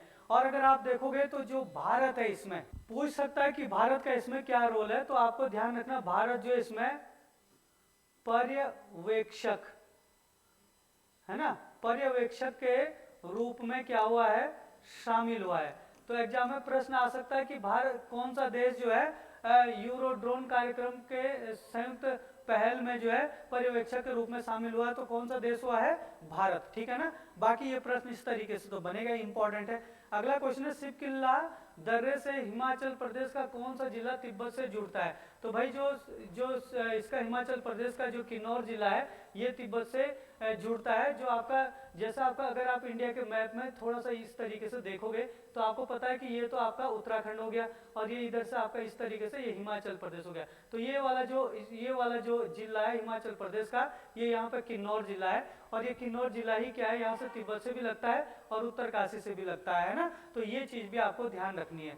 आपने सुना होगा श्रृंगकंठ दर्रा पड़ता है यहाँ पे, तो श्रृंगकंठ दर्रा भी आपका किन्नौर जिले से लगता है और उत्तराखंड के उत्तरकाशी से और हिमाचल प्रदेश के किन्नौर जिले को जोड़ता है श्रृंगकंठ दर्रा है ना। एक बोरासू दर्रा भी है, वो भी इन्हीं को जोड़ता है, बोरासू और श्रृंगकंठ दर्रा, ठीक है। अगला क्वेश्चन है यहाँ पे 80, क्वेश्चन नंबर 80 है, भारत के दर्रे और उनसे जुड़ने वाले क्षेत्रों का सही मिलान कीजिए। देखो भाई, खारदुंगला दर्रा श्योक और नुब्रा घाटियों को जोड़ता है, बारालाचाला दर्रा लेह और मंडी को जोड़ता है। लेह कहाँ पड़ता है? देखो श्योक और नुब्रा घाटियां कहाँ पड़ती है? ये आपकी लद्दाख में है ना। श्योक और नुब्रा घाटियां कहाँ है? लद्दाख में है, और ये लद्दाख में श्योक और नुब्रा घाटियां जो सिंधु नदी है उसके उत्तर में है, ठीक है ना। ये आपका जो जास्कर श्रेणी है उससे लगा हुआ क्षेत्र है, लद्दाख श्रेणी से लगा हुआ क्षेत्र है। बारालाचाला दर्रा है, ये क्या कहते हैं, लेह और मंडी को जोड़ता है। आपका लेह जो है लद्दाख में पड़ता है और मंडी कहाँ पड़ता है? आपका हिमाचल प्रदेश में पड़ता है, तो इसको जोड़ता है। अगर बुर्जिला दर्रे की बात करें तो श्रीनगर और गिलगित को जोड़ता है, जो ये गिलगित है POK में पड़ता है, और आपको पता होगा श्रीनगर जो है आपका जम्मू कश्मीर में पड़ता है। अगर जोजिला दर्रे की बात करें तो श्रीनगर और लेह को जोड़ता है, तो जोजिला दर्रा किसको जोड़ता है? श्रीनगर और लेह को। श्रीनगर जम्मू कश्मीर में और लेह कहाँ पड़ता है? लद्दाख में। तो भाई आपका पहले का पहला, दूसरे का दूसरा, तीसरे का तीसरा और चौथे का चौथा, है ना। तो आपका क्या हो जाएगा? इसका ए भी नहीं है, पहले का पहला, दूसरा, तीसरा, चौथा, तो इसका बी आंसर सही हो जाएगा, ठीक है। अगला क्वेश्चन है, भारत के झीलों का संबंधित राज्यों से सही मिलान कीजिए। अब भारत के झीलों को देखो तो उस्मान सागर झील, जो उस्मान सागर झील है भाई ये तेलंगाना में है। अगर आप देखोगे कोलेरू झील, तो कोलेरू झील कहाँ पे है? आंध्र प्रदेश में है। बीरानम झील, ये बीर नाम हो रखा है, बीरानम भी होता है, बीर नाम भी होता है, तो ये झील जो बीरानम झील जो तमिलनाडु में, और अष्टमुदी झील 8 मुंह वाली झील है ये केरल में है ना। तो पहले का चौथा, दूसरे का तीसरा, तीसरे का दूसरा, चौथे का पहला, तो ये हो जाएगा पहले का चौथा। ये तो आपका है नहीं, कौन सा हो जाएगा आपका सही? तो पहले का चौथा दूसरे का तीसरा, तीसरे का दूसरा और चौथे का पहला, तो सी आपका सही आंसर हो जाएगा। चलो अगला क्वेश्चन देखते हैं।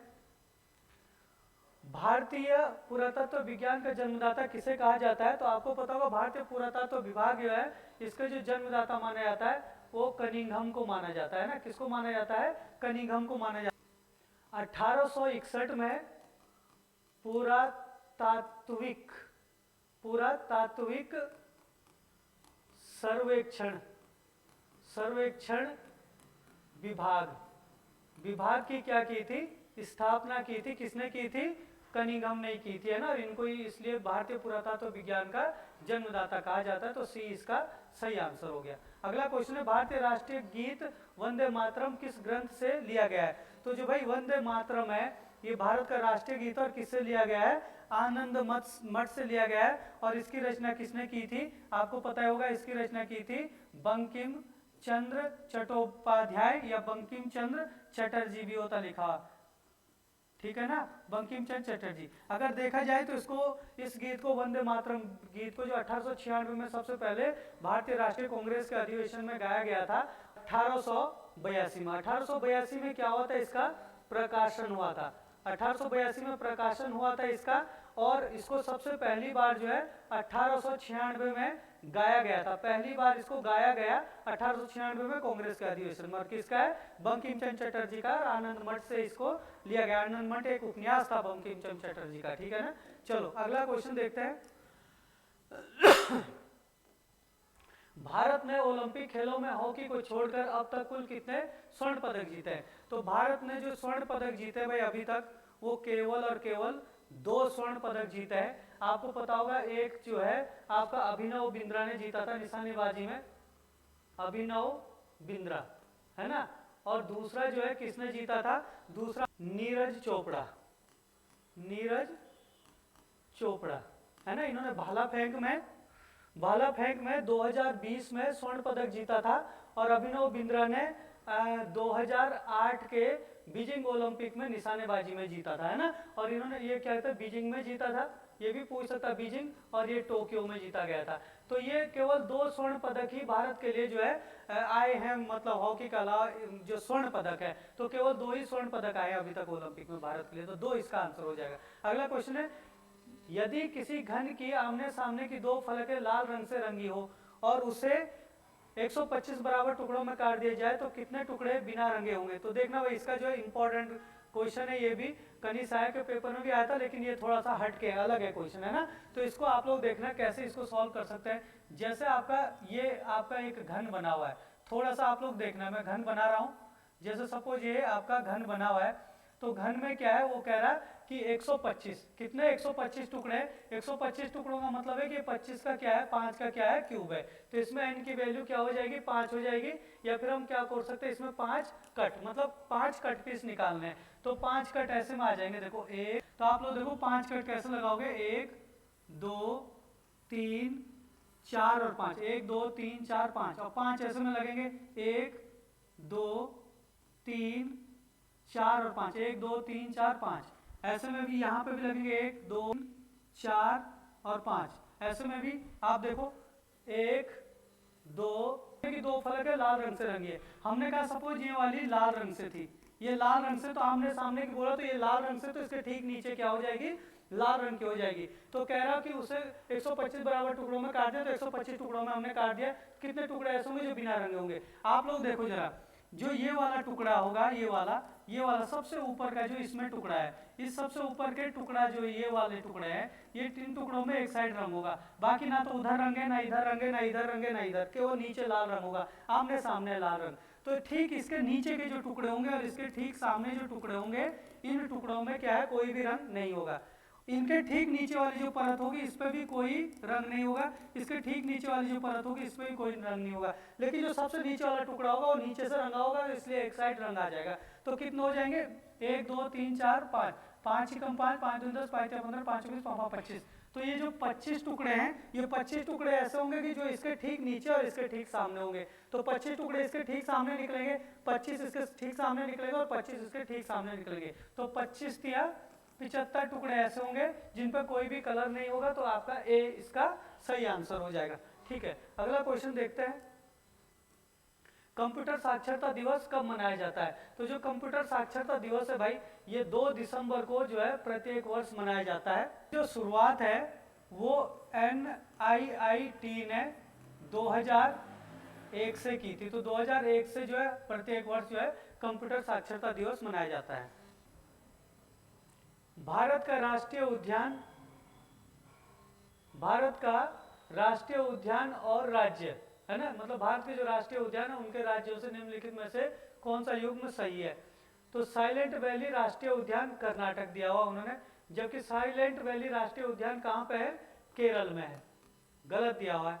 बांधवगढ़ राष्ट्रीय उद्यान राजस्थान दिया हुआ है, जबकि ये कहाँ पे है? राजस्थान में नहीं है, ये कहाँ पे है? मध्य प्रदेश में है। और कान्हा राष्ट्रीय उद्यान कहाँ पे है? मध्य प्रदेश में, तो केवल यही सही है, तो तीसरा सही हो जाएगा। तो ये आपका दूसरा वाला आंसर सही है बिल्कुल एकदम। चलो अगला क्वेश्चन देखते हैं, 2024 में उबेर कप किसने जीता? तो भाई 2024 में जो उबेर कप जीता है वो किसने जीता है? चीन ने जीता है। भाई आप लोग ध्यान रखना, ये उबेर कप क्यों पूछा जा रहा है? देखो एक होता है उबेर कप, याद रखना, और एक होता है थॉमस कप। एक उबेर कप है, एक थॉमस कप है। तो ये जो है दोनों के दोनों क्या है? बैडमिंटन से संबंधित है। तो ये है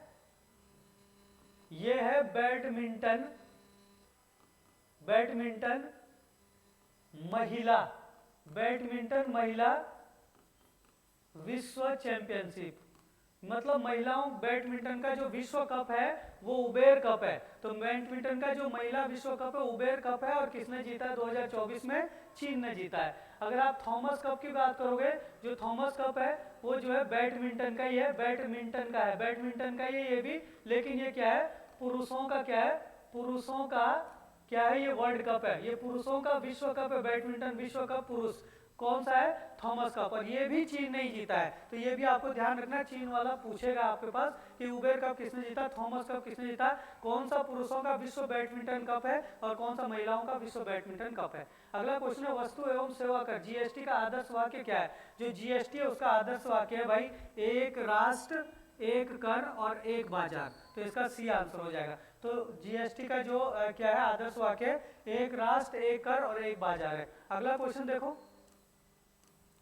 नगर पालिका का सदस्य बनने के लिए कम से कम आयु कितनी होनी चाहिए? तो नगर पालिका जो सदस्य है उसके लिए अगर आप बनना चाहते हो, चुनाव लड़ना चाहते हो, तो कम से कम आपकी एज कितनी होनी चाहिए?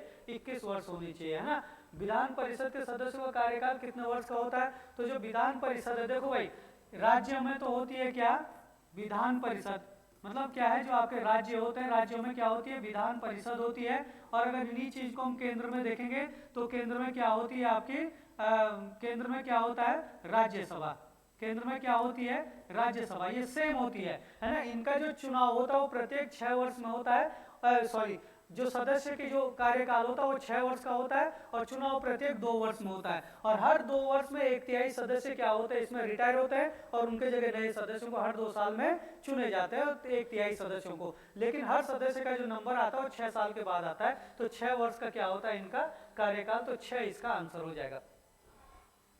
अगला क्वेश्चन देखते हैं, ए और बी, देखो कि जो ए है, क्रमशः बोल रहा हूं भाई बहन, तो ए तो है भाई और बी क्या है? बहन, है ना। ये क्या है? आपका भाई बहन है। और फिर कह रहा हो सी पिता है ए का, तो सी पिता है ए का, तो ए का पिता कौन है? ए और बी का दोनों का पिता कौन है? सी, तो सी इन दोनों का क्या है? पिता है। और फिर कह रहा है डी बहन है सी की, तो सी की बहन कौन है? डी, तो सी की बहन कौन है? डी। इसके बाद कह रहा है ई माँ है डी की, तो डी की माँ कौन है? ई। ये भाई बहन है दोनों, ये भाई बहन है, तो ये ई क्या होगी? इनकी माँ। तो कह रहा कि बी क्या लगती है? ई की, तो जो ये बी है वो इस ई की क्या लगती है? तो भाई ई के ये बच्चे हैं दोनों, सी बी और डी बी, तो इसके बेटे की बेटी, तो बेटे की बेटी क्या हो जाएगी? मतलब ये इसकी नातिन होती बी, और बी की ये क्या लगेगी? दादी लगेगी, है ना। तो ये बी की क्या हो जाएगी? दादी। तो यहाँ पे क्या करा? पौत्री, पौत्री हो जाएगी, है ना। मतलब बेटे की बेटी, पुत्र होता तो पौत्र हो जाता, और इसकी पुत्री है तो पौत्री, तो ए इसका सही आंसर हो जाएगा।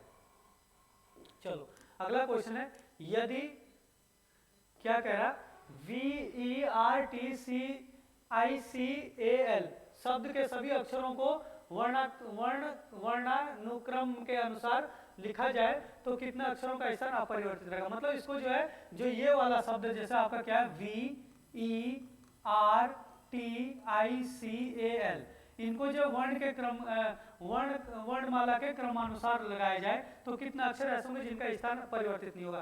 तो देखो भाई, आपको इन्हीं के सीध में लिखना है। देखो सबसे पहले क्या आएगा इनमें से ए, तो ए आपका यहाँ पाएगा ए, फिर बी है नहीं, फिर सी आएगा तो सी है, देखो सी हो गया, ए भी हो गया, सी आ जाएगा, सी डी नहीं है, ई आपका आ गया तो ई आपका ये क्या हो जाएगा, ई आ जाएगा, एफ नहीं है, जी एच आई, देखो आई आ गया, आई जे है नहीं, जे के आपका है नहीं, के एल देखो एल हो गया, एल एम नहीं है, M N O P Q R, देखो आर हो गया, आर एस टी हो गया, यू वी हो गया।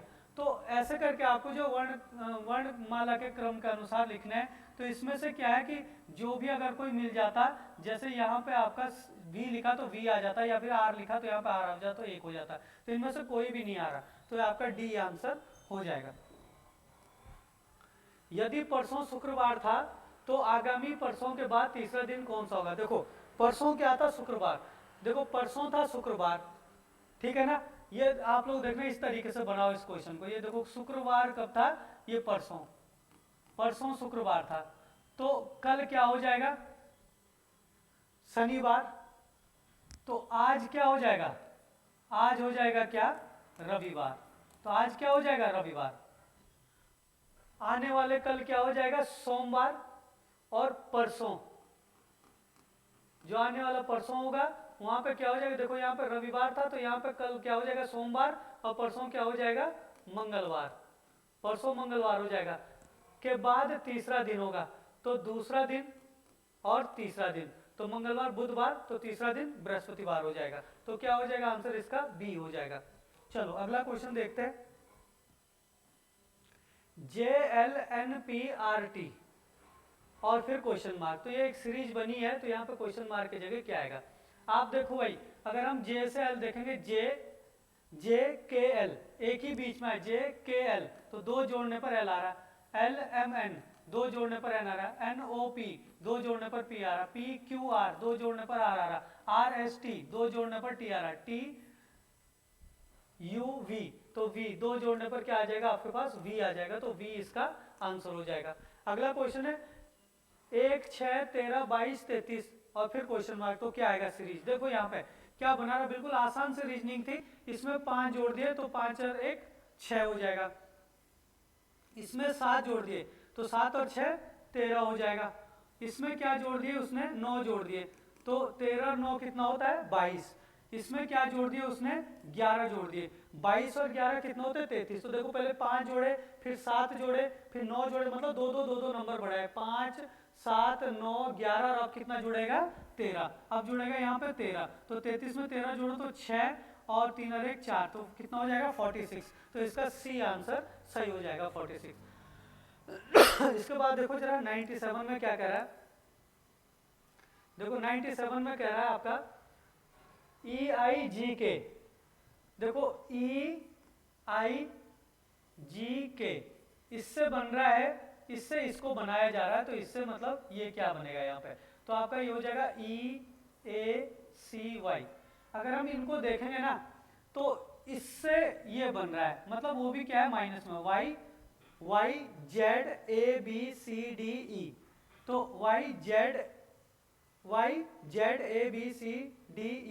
तो ये 6 जोड़ने पर 6 मतलब यहाँ से माइनस करेंगे ऊपर को, तो ये आंसर हो जाएगा आपका। यहाँ से भी देखो जरा 6 जोड़ने पर C से आप माइनस 6, C से 6 जोड़ोगे, CDEFGHI, यहाँ पे भी आप 6 जोड़ोगे तो इससे ये बन जाएगा ABCDEFG। यहाँ पे देखो यहाँ से भी आप 6 जोड़ोगे तो K बन जाएगा, तो EFGHIJK, तो ये बन गया भाई आपका, है ना। तो कुल मिला के इससे क्या बनेगा, तो जैसे R है, V है, T है और X है, सीधी सी बात है।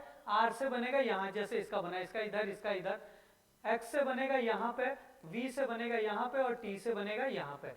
तो से आप लोग देखो, अगर हम यहाँ पे अगर हम यहाँ पे लेते हैं, अगर हम L, तो L से अगर -6 करते हैं, L से 6 जोड़ो, L M N O P Q R, तो आपका क्या हो जाएगा, यहाँ पे L हो जाएगा। अगर हम यहाँ पे देखें P, अगर हम P को लेते हैं तो P से अगर आप -6 करते हैं, मतलब 6 जोड़ते हैं, P Q R S T U V, तो V मिल रहा है। अगर आप यहाँ पे ले लो N, तो N से अगर आप -6 करते हैं तो N से जोड़ोगे N O P Q R S T, तो आपको T मिल रहा है। अगर आप यहाँ पे R लेते हो तो R से अगर 6 जोड़ोगे R S T U V W X, तो आपके 6 मिल रहे, तो R N P L हो जाएगा। तो R N P L इसका B वाला आंसर बिल्कुल सही हो जाएगा।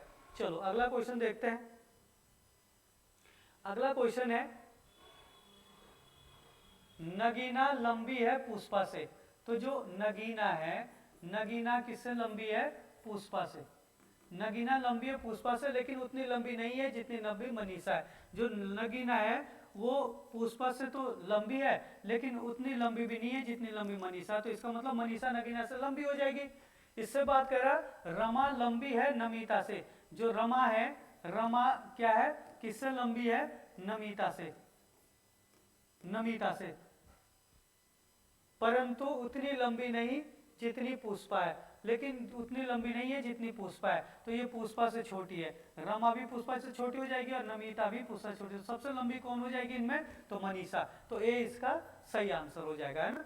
अगला क्वेश्चन है,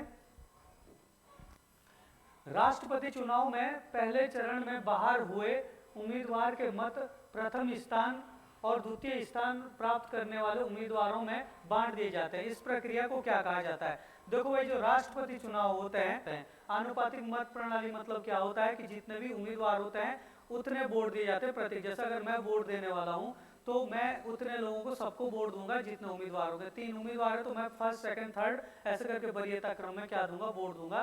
तो उसको क्या कहते हैं, आनुपातिक मत पद्धति कहते हैं। जब इन वोटों की काउंटिंग होती है, तो वोटों की काउंटिंग जब होती है, तो जब काउंटिंग होती है तो ऐसे करके जो है इनकी काउंटिंग चलती है कि जो लास्ट वाला होगा वो बाहर हो जाएगा और फिर फर्स्ट वालों के दूसरे चरण की प्रक्रिया होगी, जैसे उनके बराबर होंगे। तो उसमें क्या होगा, जो लास्ट वाले के वोट होते हैं वो फर्स्ट वालों और सेकंड वाले में क्या है, बराबर बांट दिए जाते हैं। तो इसको क्या कहते हैं, एकल संक्रमणीय मत पद्धति कहते हैं। तो ये एकल संक्रमणीय मत पद्धति होती है कि जो उम्मीदवारों में वोट बांटना होता है, एकल संक्रमणीय मत पद्धति होती है। और जो वरीयता क्रम में वोट दिए जाते हैं उसको आनुपातिक मत पद्धति कहते हैं ना। तो ये ध्यान रखना, इसका ए आंसर सही होगा। ये देखिए जरा, लास्ट क्वेश्चन है, कौन सा कार्यवाहक उपराष्ट्रपतियों का वर्ष गलत है। देखो भाई, जो बीबी गिरी है ना, आप लोगों ने देखा होगा, हुसैन भारत के क्या थे, राष्ट्रपति थे। जाकिर हुसैन भारत के राष्ट्रपति थे। इनकी क्या हो गई थी, यहाँ पे मृत्यु हो गई थी। और भारत के उपराष्ट्रपति थे इसी समय बीबी गिरी। ये बात कर रहा हूं मैं 1969 की बात हो रही है। जाकिर हुसैन की मृत्यु होती है 1969 में। इस समय भारत के उपराष्ट्रपति होते हैं बीबी गिरी। तो इनकी मृत्यु होने पर क्या बन जाते हैं, जो बीबी गिरी है वो भारत के क्या बन जाते हैं, राष्ट्रपति, कार्यवाहक राष्ट्रपति बन जाते हैं। उसके बाद क्या होता है कि जो बीबी गिरी होता है वो राष्ट्रपति चुनाव लड़ने के चक्कर से क्या कर देते हैं, जल्दबाजी में क्या इस्तीफा दे देते हैं। और इस्तीफा देते हैं तो जो मोहम्मद हिदायतुल्लाह होते हैं, ये उस समय सर्वोच्च न्यायालय के मुख्य न्यायाधीश होते हैं। तो जब राष्ट्रपति भी पद पर नहीं होगा, उपराष्ट्रपति, कार्यवाहक राष्ट्रपति के पद पर होना था वो भी नहीं होगा, तो सर्वोच्च न्यायालय के मुख्य न्यायाधीश क्या बन जाते हैं, कार्यवाहक राष्ट्रपति बन जाते हैं। और फिर मोहम्मद हिदायतुल्लाह कार्यवाहक राष्ट्रपति बन जाते हैं। तो ये भी सही है, ये भी सही है। इसके बाद जो बीडी जत्ती है, बीडी जत्ती जो है क्या हो जाते हैं, जो फखरुद्दीन अली अहमद है, फखरुद्दीन अली, जो फखरुद्दीन अली है, इनकी जो डेथ होती है वो फखरुद्दीन अली की डेथ होती है 1977 में। 1977 में जब इनकी डेथ होती है तो उस समय उपराष्ट्रपति कौन थे, बीडी जत्ती थे। बीडी जत्ती उपराष्ट्रपति थे।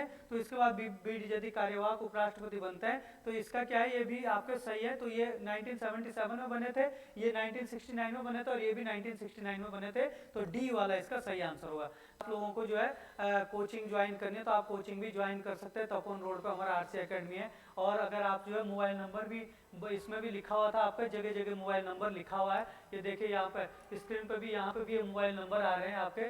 और इसके अलावा जो है फ्रंट में भी मोबाइल नंबर लिखे गए हैं। अगर आपको कोचिंग ज्वाइन करें तो आप कांटेक्ट भी कर सकते हैं, ऑनलाइन भी आप ले सकते हैं कोर्स। और इसके अलावा जो है ये प्रैक्टिस सेट जो है हर हफ्ते जो है शनिवार को दिया जाता है। तो इसको भी आप लगाइएगा, तो इससे आपको बहुत हेल्प मिलेगी, यानी कि यहीं से जो है इसी टाइप के क्वेश्चन हमेशा एग्जाम में बनने ही है ना। तो चलो आज के लिए इतना ही, देखते हैं इससे आगे नेक्स्ट टाइम।